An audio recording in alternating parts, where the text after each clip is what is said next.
food or diet, siyempre kung high cholesterol yung mga ano natin, risk factors sa cholesterol activity.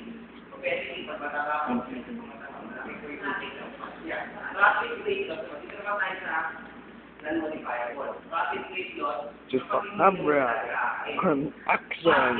probably students sa mga street, ay hindi kumakain ng asin ng water, or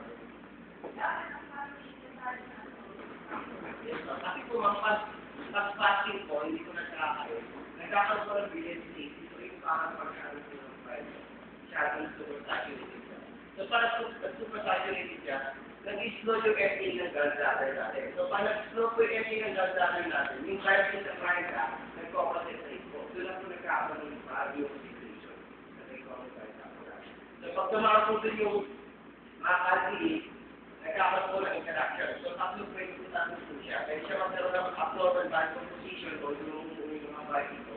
Tapos, pwede rin yung stasis o yung yung mga RCD, yung mga stone, saka inflammation ng bladder. Sa intake po kasi yung mga tatlong body bladder ng bladder.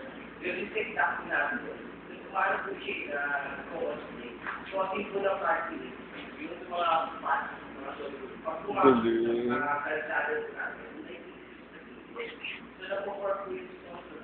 Hindi ano. Nila.